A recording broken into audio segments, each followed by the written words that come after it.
Buenas noches, queridos amigos. Vamos a empezar esta plática de terapia endovascular. Aquí tenemos una imagen del Popo cuando yo todavía subía. Eso que está arriba es una nube, no es parte del volcán, es una nube, porque ahora está así, está bravo. Pero en fin, vamos a hablar de terapia endovascular. La radiología intervencionista proporciona procedimientos de tipo terapéutico. Acuérdense de eso. Yo siempre he peleado que es la aplicación terapéutica, el área esencial de nuestra especialidad, que puede ser de tipo curativo o de tipo paliativo. ¿Qué propiedades tienen? Va a permitir mejorar el estado del paciente, se va a abatir el riesgo quirúrgico y anestésico, y una cosa importante, se van a abatir costos de operación. Eh, Actual la medicina es bastante cara y hay muchos pacientes que no pueden soportar estos gastos. El procedimiento, como en todas las técnicas quirúrgicas, es una técnica quirúrgica mini invasiva, es una técnica estéril con anestesia local habitualmente. Anestesia general es cuando el paciente es un niño, por ejemplo, o un problema que tiene un problema neurológico, etcétera, pero normalmente es anestesia local con un ayuno de 6 u 8 horas. Este es para evitar la broncoaspiración si el paciente vomita. Una premedicación en ocasiones es importante hacerlo para sedar al paciente. Y si tenemos un anestesiólogo a la mano que nos haga la vigilancia anestésica, sería lo ideal. Si no lo tenemos, yo en lo personal, utilizaba a los pacientes con anestesia local y analgesia, hablaba con ellos, les decía los que se iban a realizar, cómo se iba a hacer, y le ponía 10 miligramos de nubulfina.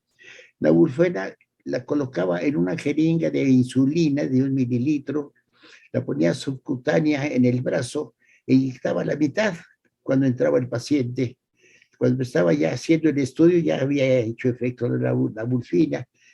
Habitualmente con esos 5 miligramos funcionaba y en ocasiones, si había molestias, pasábamos los otros 5 y eso se podía realizar perfectamente bien el trabajo con comodidad, con una excelente cooperación del paciente.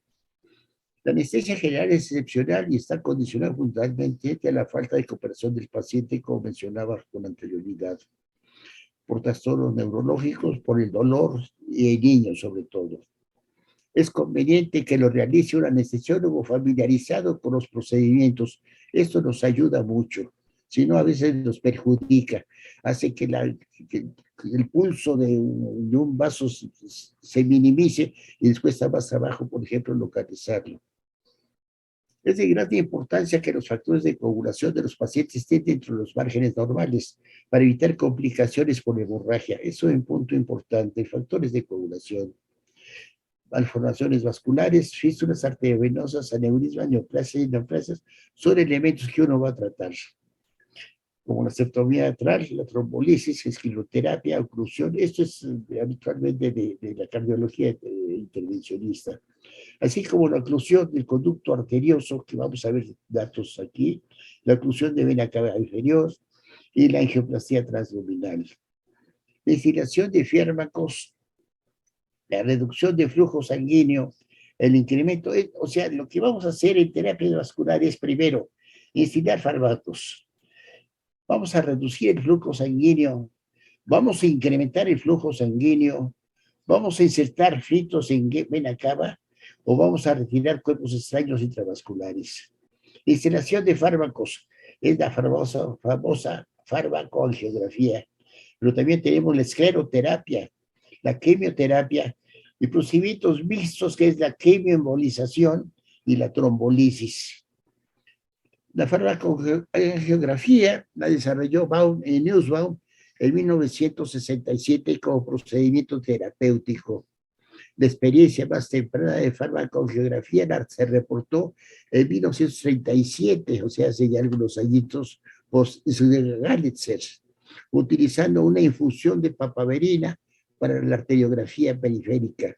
Esto lo usaba fundamentalmente para mejorar la imagen diagnóstica de las angiografías.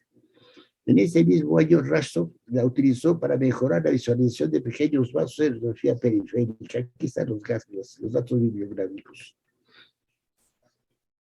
En los años subsecuentes, otros muchos autores utilizaron drogas vasoactivas para mejorar las imágenes radiográficas de estudios vasculares. Birman y Kenny usaron vasoconstrictores en arteriografías. Abrams, y Borchon describieron los efectos de la epinefrina en la circulación colateral. Esto es interesante, yo lo usé varias veces.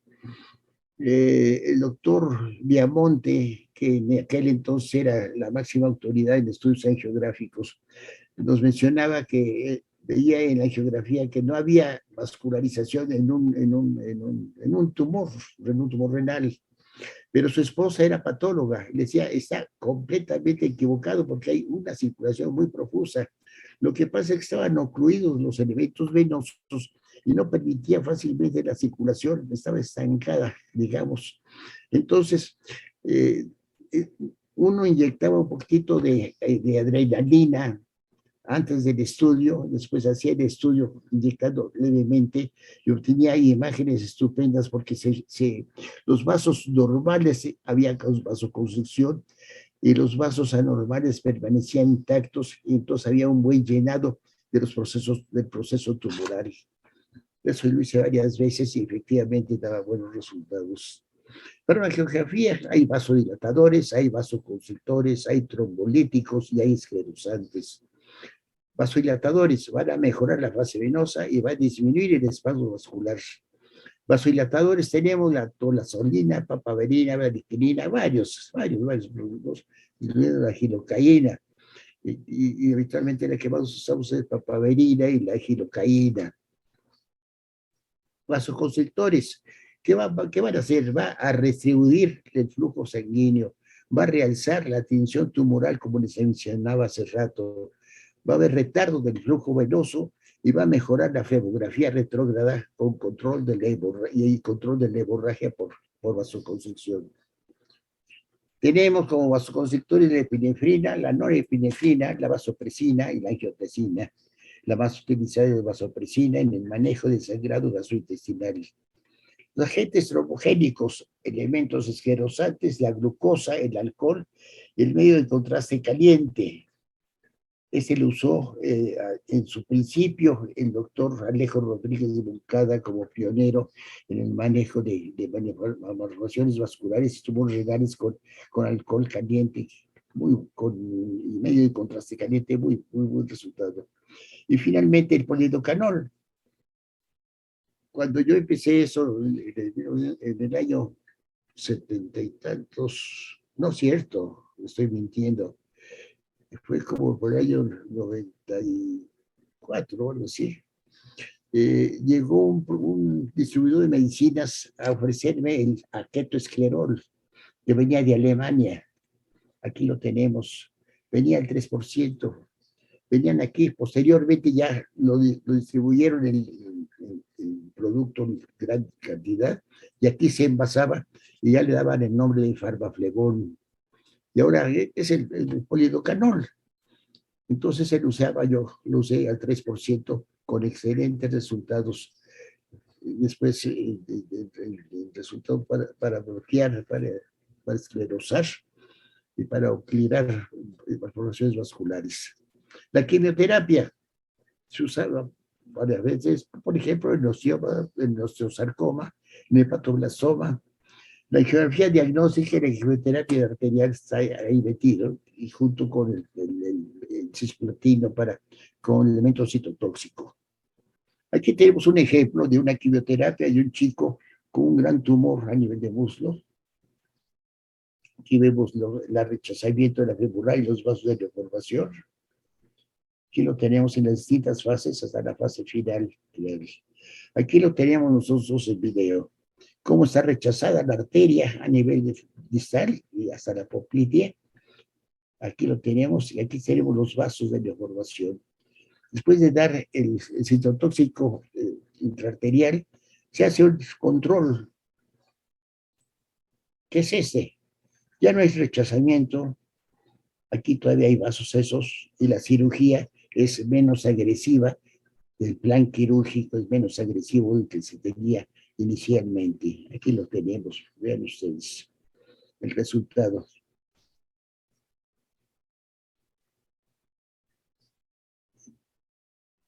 Quimioembolización es una combinación de quimioterapia intraarterial y embolización periférica. Se utiliza citostásticos como la adriamicina, mitomicina, cisplatina, gelfuan y balón lipidol.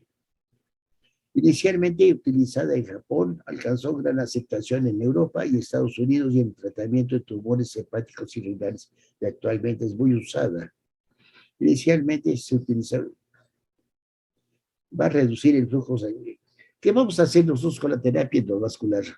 Reducir también el flujo sanguíneo, va a ser incrementar el flujo sanguíneo, la inserción de filtros cabos y la retirada de cuerpos extraños.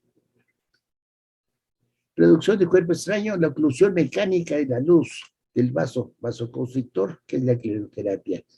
La embolización fue introducida por Brooks en 1930, tratando una fístula carótido cavernoso con fragmentos del músculo.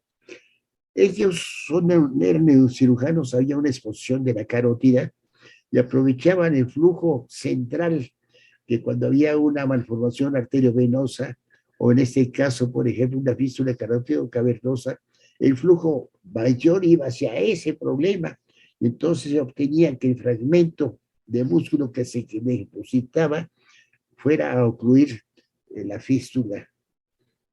Se utilizaron esferas de metal, de silastic, grasa, músculo, todo eso desarrollado por neurocirujanos en el manejo de malformaciones del sistema nervioso central, como les decía a ustedes.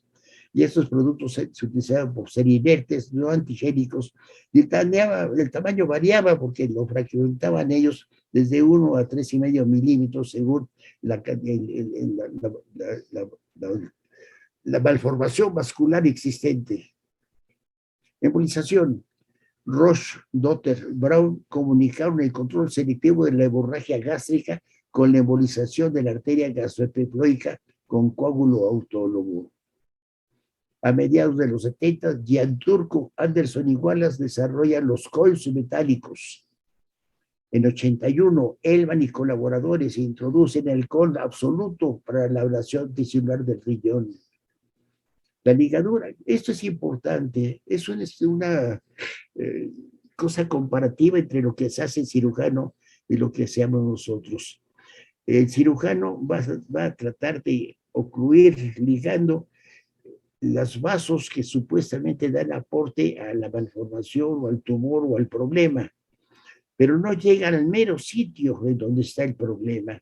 Mientras la ligadura es proximal, no va a evitar vasos colaterales y va a haber restitución distal del flujo al vaso ligado, mientras que la embolización es más distal, depende del tamaño y naturaleza del tamaño, y si llegamos al núcleo es excelente.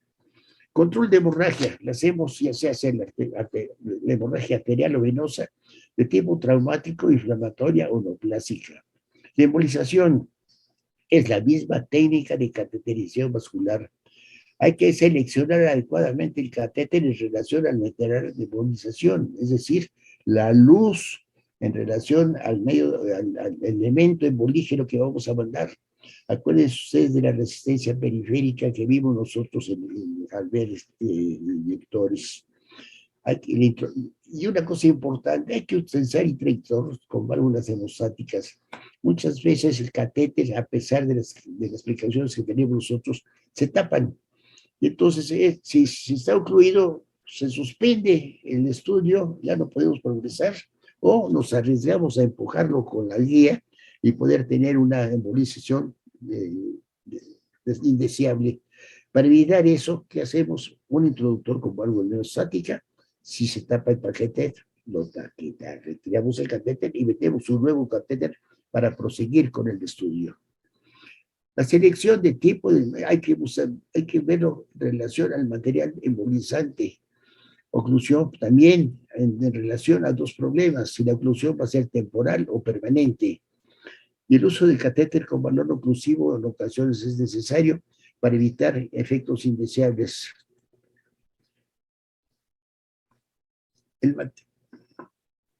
Los materiales de embolización que tenemos es el Gelfan, el coágulo, el oxicel, el livalón, los cianacrilatos, espirales o resores oclusores, electrocoagulación. Eso es más de teoría, porque en la práctica como que no la hacen, no hay tantos elementos aquí.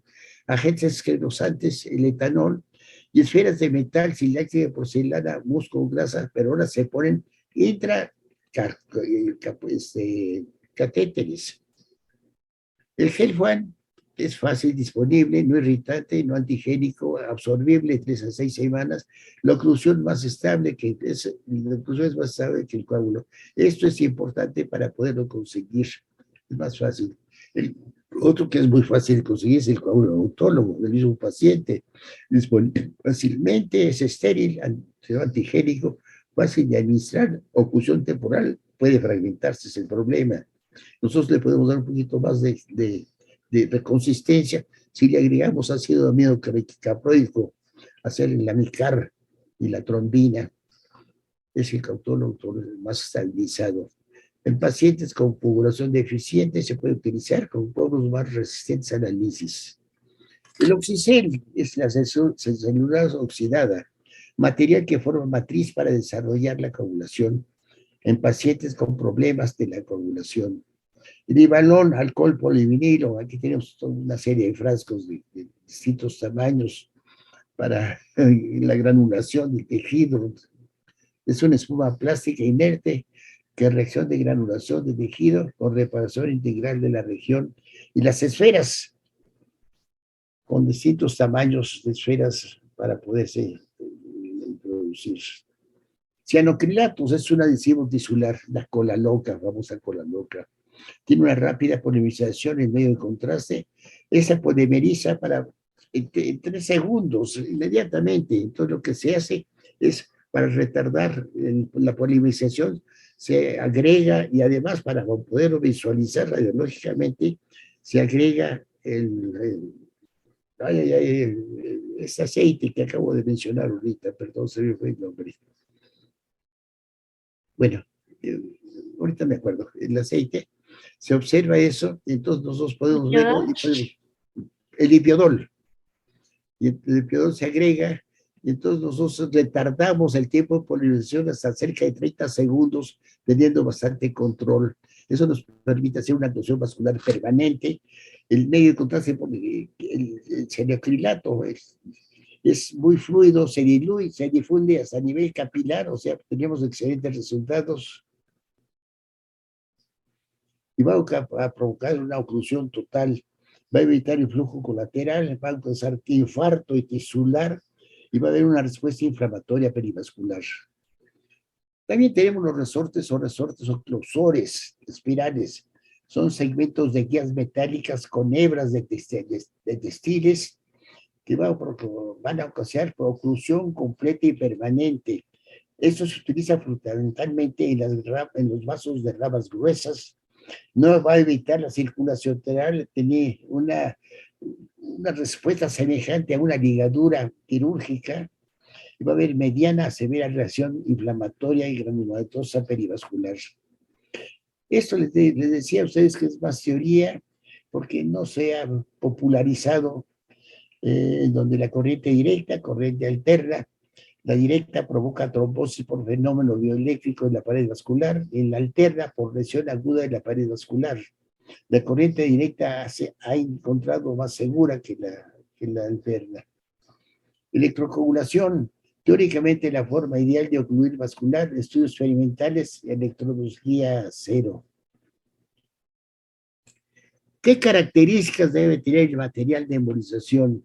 Debe ser no tóxico, debe ser estable, debe ser insoluble en vivo, debe ser maleable, radiopaco, esterilizable y fácil de intubar. Muchos datos, pero aún no se encuentra un material ideal para tener estos resultados. Embolización va a ser la misma técnica de cateterización vascular, o sea, cateterizarnos el vaso, entonces está el problema.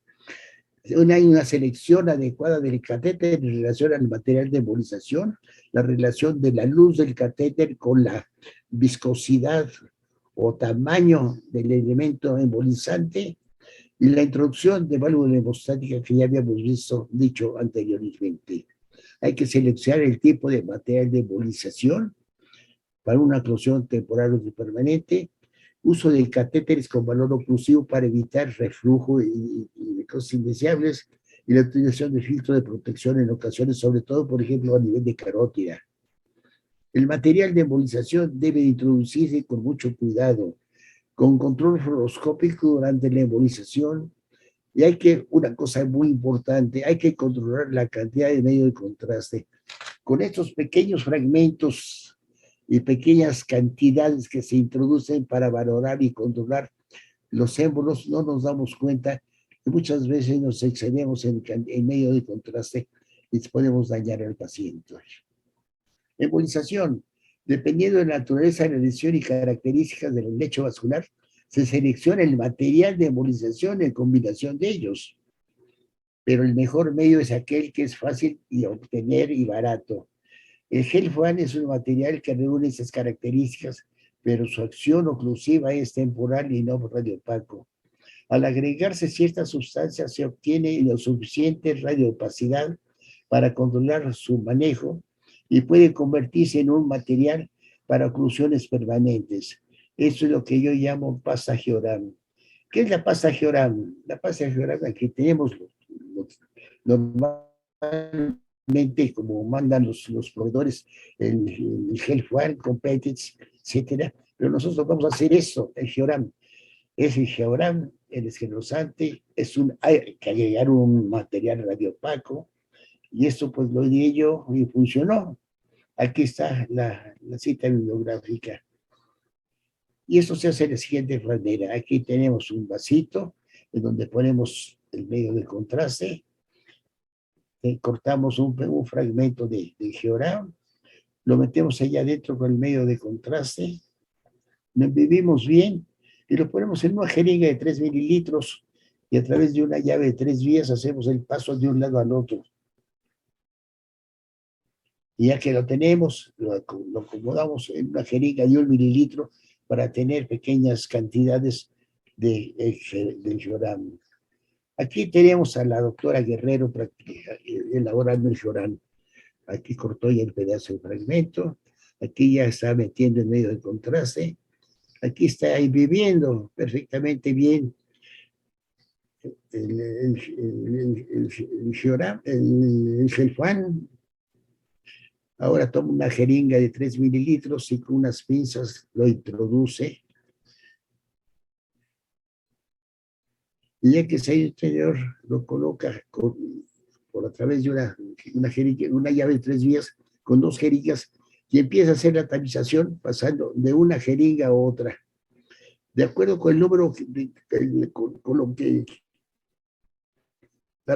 con la cantidad de veces que lo pasemos, nosotros lo fragmentamos en menor o mayor cantidad. Y de esa forma podemos calcular.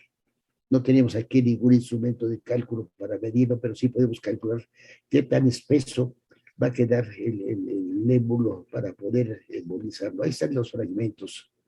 Ahí están los fragmentos, cómo se ponen.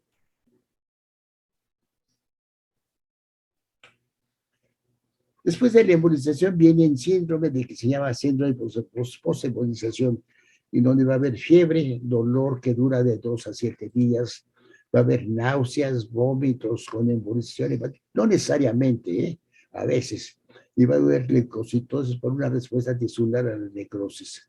Tratamiento sintomático, analgésicos para el dolor y antieméticos para el náusea y los vómitos. Complicaciones que se pueden presentar: hipertensión, sobre todo a nivel renal. Insuficiencia renal, acuérdense la cantidad de medio de contraste y el médico. Absceso, si no tenemos suficiente cuidado para esterilidad. Y embolismo no deseable, que va a producir isquemia o infarto, que debemos tener nosotros cuidado hasta acá. Hay una frase que digo yo: lo peor de lo bueno es lo perfecto. A veces tenemos una buena embolización, pero todavía queremos más, queremos ser perfectibles. Y en ese momento tenemos un embolismo indeseable y todo lo bueno que hicimos lo echamos a perder. Acuérdense, muchas veces lo mejor de lo bueno es lo perfecto. En el sangrado tubo digestivo, este representa una verdadera urgencia abdominal. Baum y Nussbaum en 1963 utilizan la angiografía en el diagnóstico del sangrado tubo digestivo.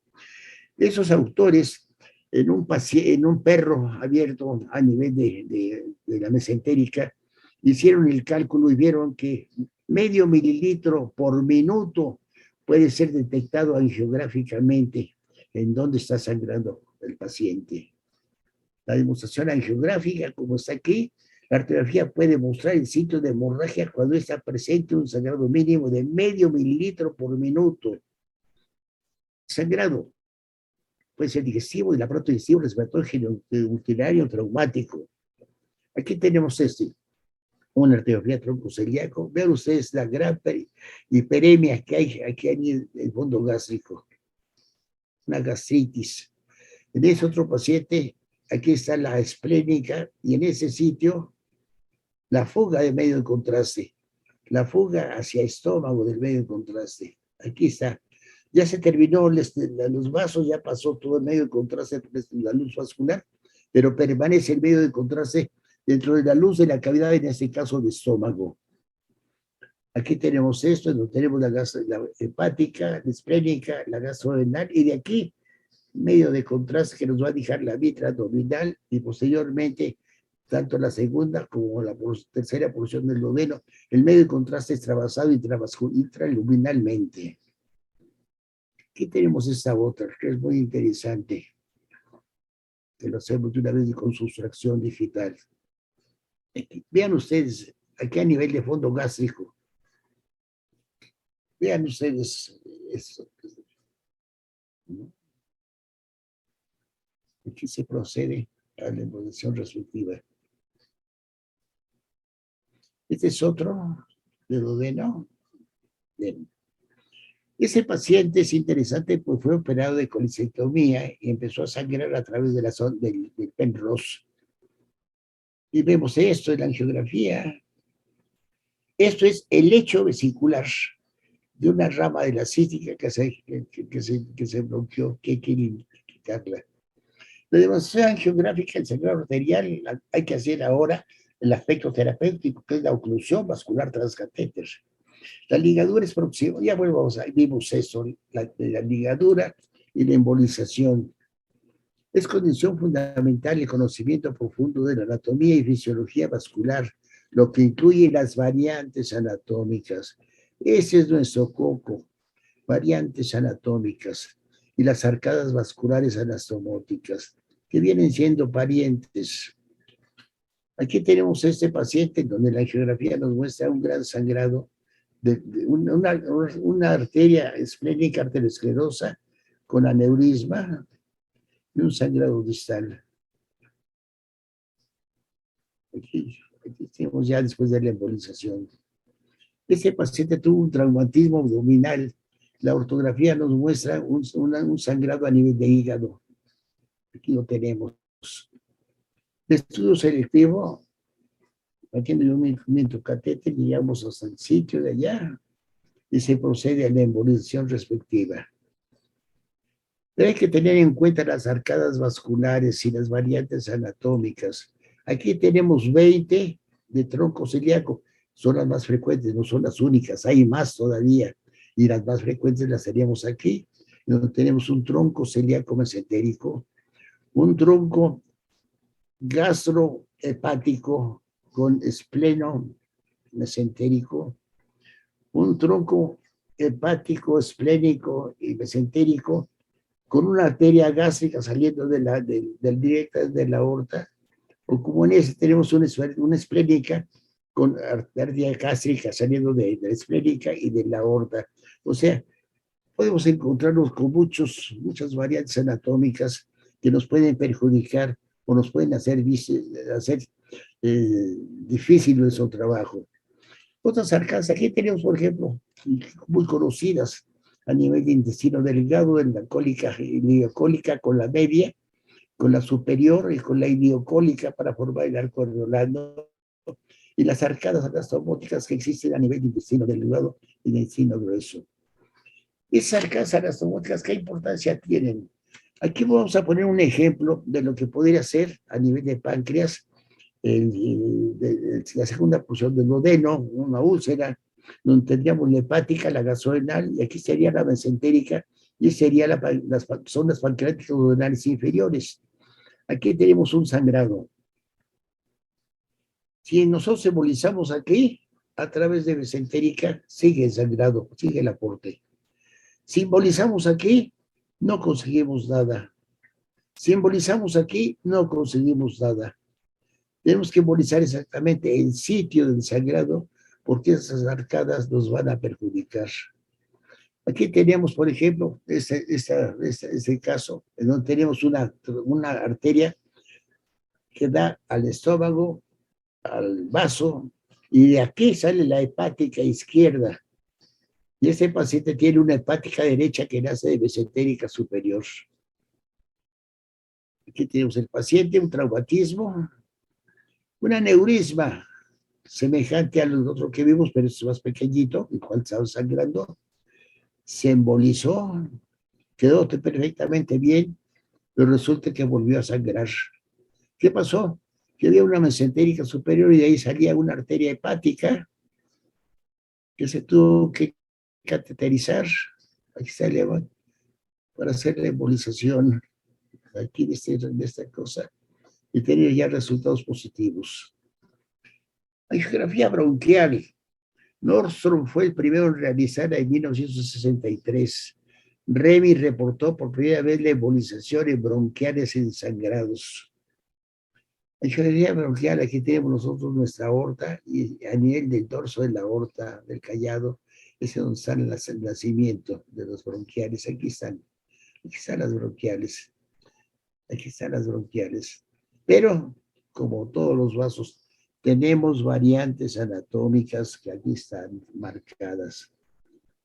Cómo salen todas ellas, hay que buscarlas, hay que buscarlas.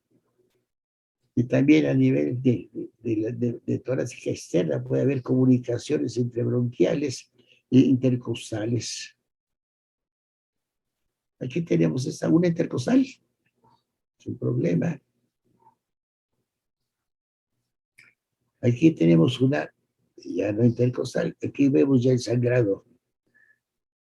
Esa hiperemia no está correcta.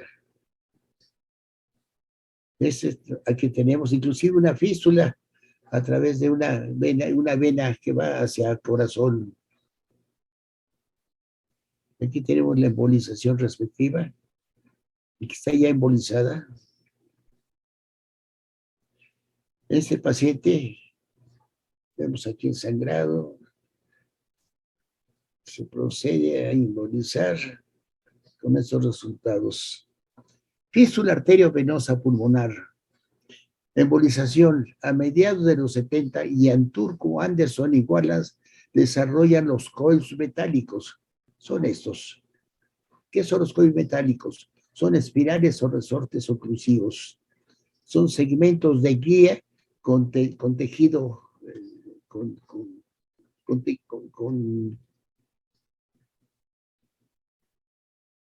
con hilos.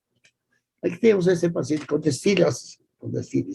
Aquí tenemos a este paciente donde la placa de tórax nos muestra una imagen nodular, donde la tira no se ve con claridad. Al hacer la angiografía pulmonar vemos que una fístula arteriovenosa, aquí está, de la pulmonar derecha, sale luego una de las venas hacia aurícula derecha. La cateterización selectiva se hace más evidente esta situación, ya excluyendo todo esto, que es lo normal, donde se ve la patología y el retorno. Se pone un coilo oclusivo con este resultado. Aquí vemos está ocluido y aquí vemos la total, en donde ya no hay paso. Otro, una mapa en un antebrazo, se procede a embolizar hasta dejar de forma adecuada.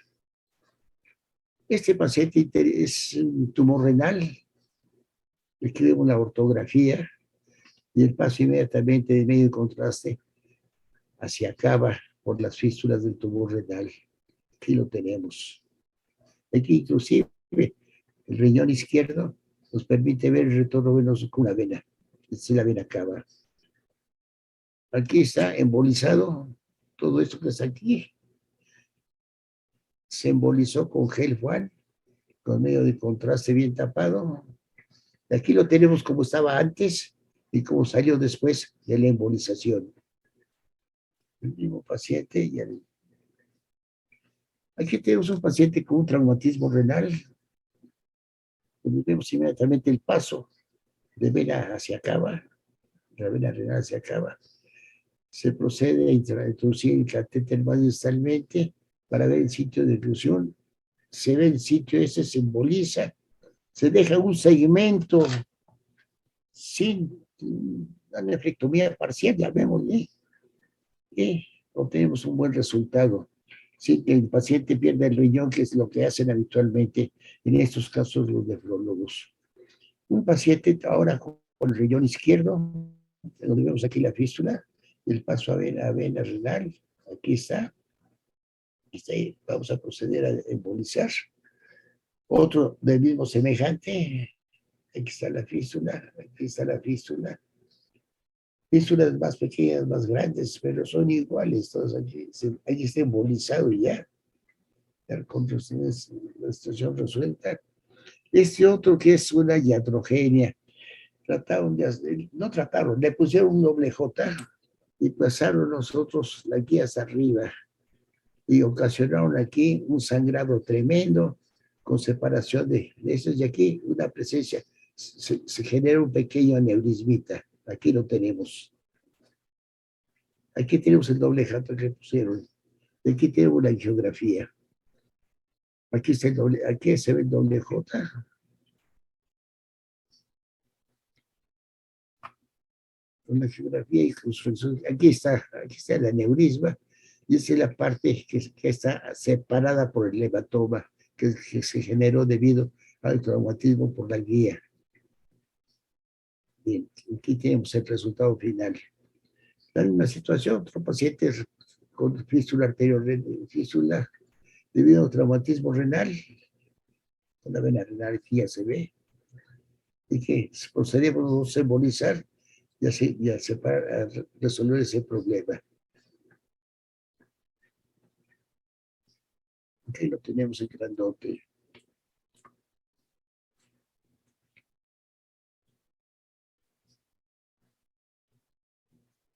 Ahí. Aquí es más severo porque el tamaño es mayor, la lesión. Es un paciente interesante. Ese paciente iba caminando por la calle y recibió una pedrada en la pierna. Un camión pisó una piedra, la pellizcó y le pegó en la pierna. Fue llevado al hospital y en el hospital vieron que existía ahí una lesión que palpitaba. Hicieron una angiografía y vieron que había una lesión. Entonces, inmediatamente, el medio de contraste que utilizaron para la radiografía le sirvió para hacer una urografía, o sea, la dimensión del medio de contraste. Le encontraron en la zona renal del lado derecho que está desplazada, que estaba dorada. Hicieron entonces el común denominador. Este es una neoplasia de un tumor renal. Y me lo mandaron a mí para que mandara a manejar ese tumor renal. Aquí está la ortografía y donde vemos aquí vasos de neoformación, en esta parte de aquí, y aquí está la arteria renal, pero no se ven vasos aquí en este sitio. Se hace estudio selectivo acá arriba y aquí lo tenemos, el gran tumor, a nivel de tronco celíaco, a nivel de hígado. Aquí tenemos, lo embolizamos, inyectamos esos medios de contraste en gel Juan, está marcado. La pasta aquí está metida y está formando un molde, ocluyendo todo el y aquí está la arteriografía donde vemos paso a la esplénica. 8 días después, este es el resultado. Una necrosis total del tumor. Ese niño, una gran hepatomegalia, muchos hamartomas, muchos. Procedemos a hacer la angiografía y tratamos de embolizarlos tratando de ser lo más selectivo posible para no dañar tanto el riñón. Aquí lo tenemos.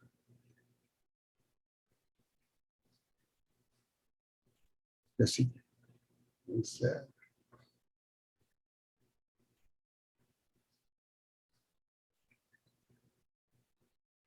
Es finalmente, sí. La sofibroma. La sofibroma es interesante para nosotros desde el punto de vista hospital general. Cuando empezábamos nosotros a hacer esto, hubo dos situaciones, una situación sobre todo.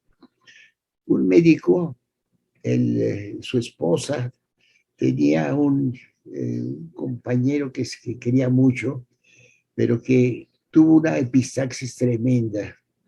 Entonces hicieron taponamientos anteriores y posteriores y las epistaxias no cedían.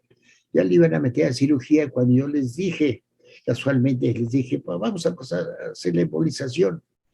Ahí, entonces, como medio incrédulos, pero no quedando otro, dejaron al paciente, embolizamos y el resultado fue exitoso.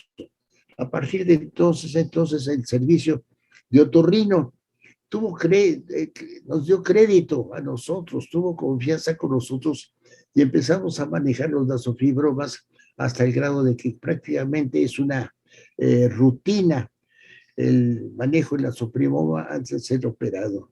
Aquí lo tenemos, el paciente, aquí está el resultado después de la embolización, aquí está la angiografía respectiva.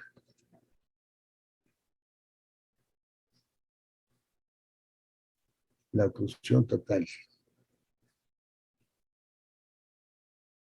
Un pedazo ahí que queda, siempre hay remanentes cuando viene de la carótida. Vamos a incrementar el flujo sanguíneo. ¿Cómo lo vamos a incrementar? Con la trombolisis, donde tenemos aquí, por ejemplo, un paciente con una trombosis, un coágulo. Aquí está. Y después de trombolisis obtenemos un excelente resultado, inclusive con una buena perfusión distal. En este caso no hubo resultados positivos. ¿Por qué? Porque el trombo ya tenía bastante tiempo. Eso hay que tomar en cuenta. Los trombos recientes son excelentes, los trombos viejos nos dan problema. ¿Cómo aumentamos el flujo vascular? La angioplastía. Charles Dotter, radiólogo, realiza el 1 de noviembre de 1964 la primera angiografía intraluminal con un sistema coaxial de dilatadores para salvar con éxito una extremidad inferior o programada para la amputación. Es lo que les decía a ustedes, antes de esta fecha no había instrumentos para hacer la angioplastia. El ingenio de Charles Dotter de meterlo coaxialmente varios catéteres para ampliar esto, nos da ese resultado. Se mete la guía, se mete un catéter, se mete otro con este resultado. Este es Charles Dotter. Fue la primera recanalización arterial, ocurrió en 1963 y fue inesperada. La primera dilatación arterial endovascular programada en enero de 64, utilizando los dilatadores de Dotter. El catéter angiográfico puede convertirse en un instrumento quirúrgico si se utiliza con creatividad e imaginación. Eso es interesante. El catéter angiográfico puede convertirse en un instrumento quirúrgico si se utiliza con creatividad e imaginación. Aquí tenemos a Dotter en su sala haciendo sus. Fue tal el éxito que salió en live, salió por todos lados, el loco Dotter. La primera dilatación endovascular con dilatación que fue esta, aquí está el sistema coaxial, y aquí está el resultado de cómo estaba y cómo quedó. Después hubo problemas, como tenemos por nosotros, que nos piden un estudio diagnóstico, nos dicen solicitud de angiografía especificando no intervención, no me toquen al paciente. Entonces, ¿qué hacemos nosotros? hay que hacerlo, hay que hacerlo. Aquí tenemos Edward Seidler. Seidler es interesante por lo siguiente. En Estados Unidos hubo problemas por las técnicas de angioplastia, pero Seidler se las llevó a Europa y en Alemania las promovió grandes. Ahí está, desarrolla ese procedimiento de Dotter en Europa. Realizó la primera angioplastia periférica en Alemania en 1968. Permitió a Andreas Grunzin crear un catéter de globo en 1974 y en 76 fue nombrado jefe del Departamento de Radiología de Diagnóstico Intervencionista del Hospital de Nuremberg. Aquí lo teníamos a Grunzin, que perfeccionó la técnica utilizando catéteres balón, cuya característica permite el control del diámetro de esto. ¿En qué consiste el éxito de Grunzin? Esos balones no son globos, sino son material que tiene esta forma, pero se pliega para que quede todo reducido. Entonces se maneja, aquí está, mire, aquí están, son folds, se pliega, de tal manera que al momento de inflarse va a tener el diámetro especificado previamente y el material es suficientemente resistente para poder romper las placas.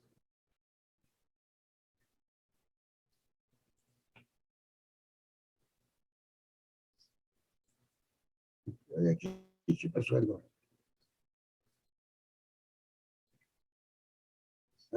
Aquí está, se pasa la guía, aquí está ya el catéter con globo, se infla y eso se impacta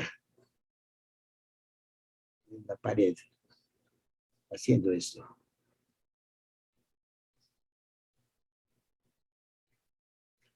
Aquí lo tenemos, Grunzin, Seidler y Dotter. El mecanismo de la angioplastia, según Dotter y Grunzin, según ellos, se modelaba alrededor, pero un radiólogo amigo nuestro, el doctor Castañeda, Wilfrido Castañeda, demostró que no es así, sino que el fragmento, que el calcio se fragmentaba y se introducía en la pared y se remodelaba, pero con inclusión del material de la pared. Stent. La técnica de angiografía endoluminal se benefició con el advenimiento de prótesis metálicas de diferentes tipos y catéteres denominados stents. Su aplicación se ha incrementado y su indicación se ha extendido al manejo de fístulas arteriovenosas y aneurismas. Pueden ser autoexpandibles o no, pueden ser recubiertos o no, pueden ser sencillos o modulares, pueden ser, ahora vienen los absorbibles, y hay medicamentos, etcétera. O sea, esto está aumentando cada vez más. Desarrollo del stent. Dotter y Cray desarrolla por separado en 1983. Stent autoexpandibles, hechos de nitinol. Palmas desarrolla su stent expandible con globo. Esto es un tubo de acero de una pared muy delgada que está ranurada alrededor con líneas, por medio de láser, con líneas alternas, de tal manera que al momento de meterse en el globo y expandirse, queda una rejilla semejante a la que utilizaban antes, por ejemplo, en los elevadores. Walsey implanta su stent. Este es muy bueno, autoexpandible, patentado en 1982. Sin embargo, tiene un problema que es multifilamento. Jan Turco desarrolla el suyo en 1987, el Z-Stent autoexpandible, y Strecker en 1990, su stent expandible con balón. Aquí tenemos el de Palmas. En 1985 desarrolla el injerto metálico prótesis montado en un balón para expandirlo y mantenerlo patente con la luz vascular. Aquí tenemos el tubito que les digo a ustedes cómo está ranurado y al momento de hablarse cómo se queda aquí. Y aquí está cómo funciona. Pasa, se pone en el sitio y se expande. ¿Qué problema tiene? Tiene 4 centímetros y al momento de expandirse se reduce su longitud. Es rígido. Bueno, aquí tenemos el llanturco, que es en forma de Z, que puede ser 1, 2, 3 o hasta 4 fragmentos unidos. El Walsey, que es el mejor, que es autoexpandible. Ese permite doblarse sin que se acode, que todos los demás se acodan. Ese es el strecker que se abre por medio de balón, pero se acoda al momento de doblarse. Aquí está. Y estos son los que yo hice al principio, intentando hacer pues mis stands, que no podía yo comprarlos porque además no tenía dinero, además no existían en México y era un problema conseguirlos, etcétera. Y además, por ejemplo, el Parmas, tuve acceso después al Parmas, tenía normas muy rígidas el proveedor, diciendo que no se podía más que a determinadas gentes, etcétera. Aquí con alambre, vean ustedes aquí un alfiler, el grosor del alfiler para punto de partida y el grosor de los alambres que estaba yo utilizando. Aquí está el de Palmas, es el tubo que les digo que está ranurado, perforado con láser en forma alterna, de tal manera que abrirse quedan estos rumbos y dan esta ampliación con buena tónica. Aquí está el Palmas, se introducía en estos tubitos, y después ya que estaba en esto, se metían aquí y aquí se impulsaban hacia la luz del vaso.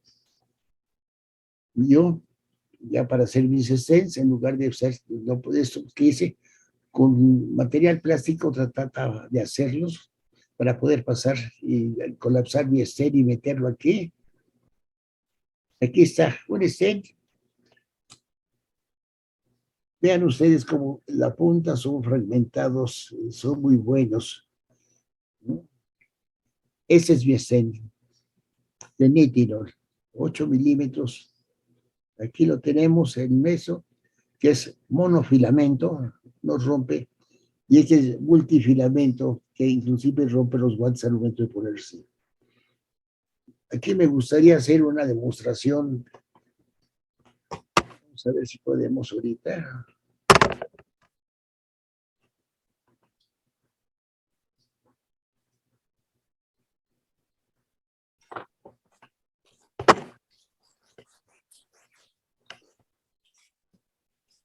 Aquí tenemos estos dos estén.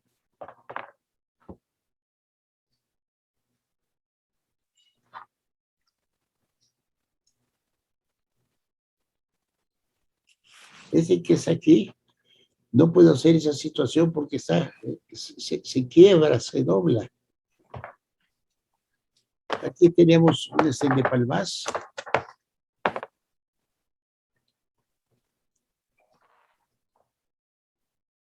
Un estén de Palmas, no sé si vea. ¿Se ve bien? Sí, se ve. ¿Sí? Sí. Un estén de Palmas, un tubito, muy delgadito. Y después del globo,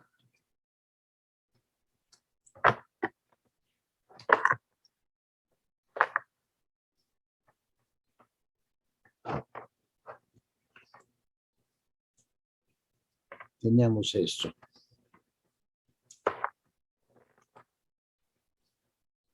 ¿Se ve? Sí, maestro. Y Palmas como está abierto.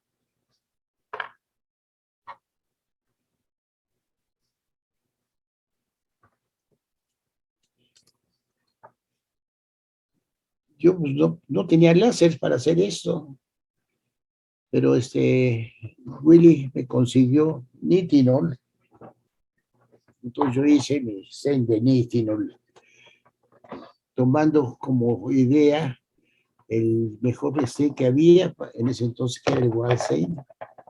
Aquí lo tenemos, el Walsen. Permitía,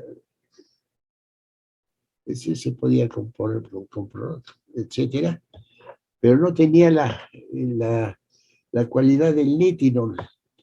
Ahorita les digo cuál es la cualidad del nitinol, si es la que... Y la cualidad de ser monofilamento.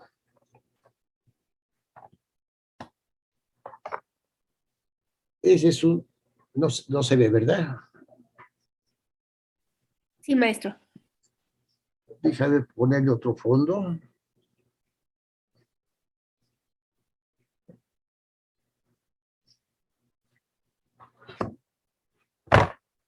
¿Se ve mejor o no? Sí, sí se Es ve. uno. Este es de 8 milímetros de 8 centímetros de largo y 2 milímetros de ancho. Véanlo, cómo está. Uno de estos me pidió Willy, porque iba a hacer unas pruebas a nivel de cava, pero miren cómo se puede hacer, etcétera, sin problema. Aquí tenemos un stent, el cual ha pasado 20,000 pruebas. ¿No es cierto? ¿Dónde está? Es este. Este stent, que es de Netinol, es igual que este, nada más que este no ha recibido el trato de este. Este, miren lo que le hago. Le estoy haciendo aquí un nudo. No sé si lo vean. Sí, maestro. Lo suelto y miren, regresa. Regresa a su sitio. Claro, ahorita ya está deformado de tantas veces que lo he hecho. Pero véanlo. Ya se permite que agarre y doblarse bien. Mire, no se colapsa. Estos eran los que yo hacía y que no me permitieron producir. Bien. Pues esto era, Rocío. Muy buen stent, maestro.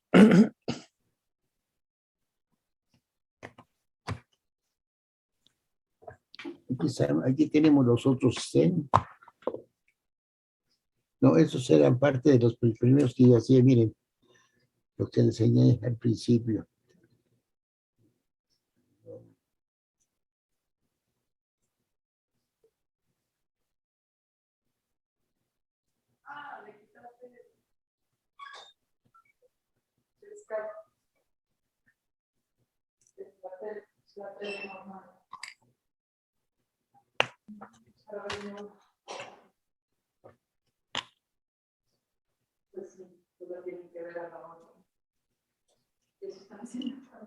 Estos, estos eran míos, pero en acero inoxidable.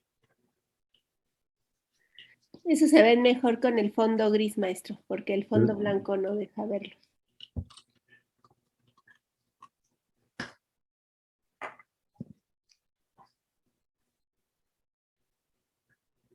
Creo que son todos. Por ahí me falta el famoso stent del CTC. Está.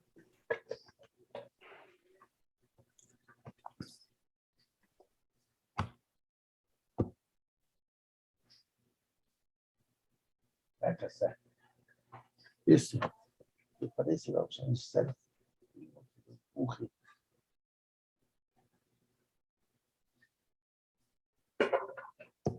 Necesitamos aquí un pequeño catéter. Si no entra. Ahora sí, estoy en problemas. No tengo un catéter.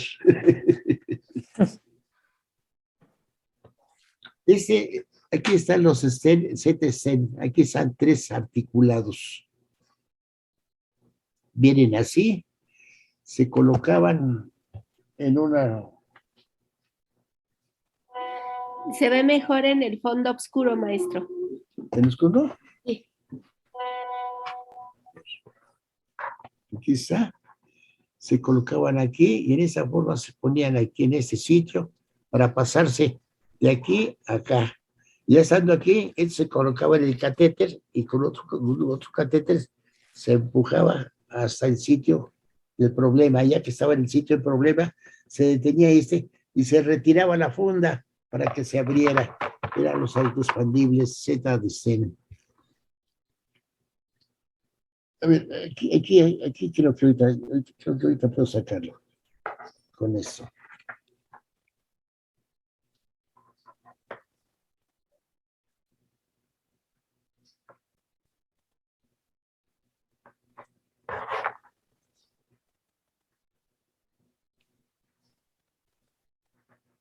No, es muy grueso este.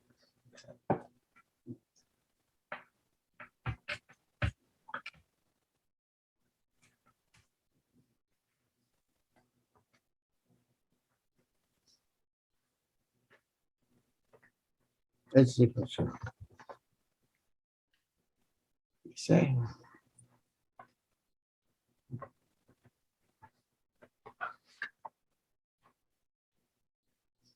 Y se va abriendo el escena.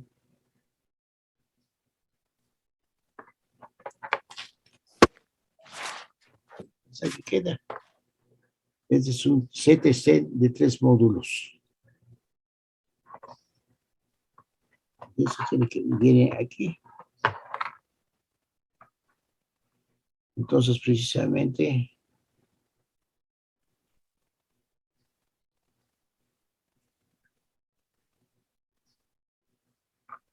así se colocaban. Entonces había de 1, de 2, de 3, de 4 módulos. Esa es la forma de presentarlos. Bueno, pues quería yo presentar eso, y ya seguir con la presentación. Pero dejamos ya eso para la segunda parte, ¿les parece bien? Sí, maestro. ¿Alguna pregunta? ¿Sí? ¿Alguien que tenga alguna pregunta, comentario?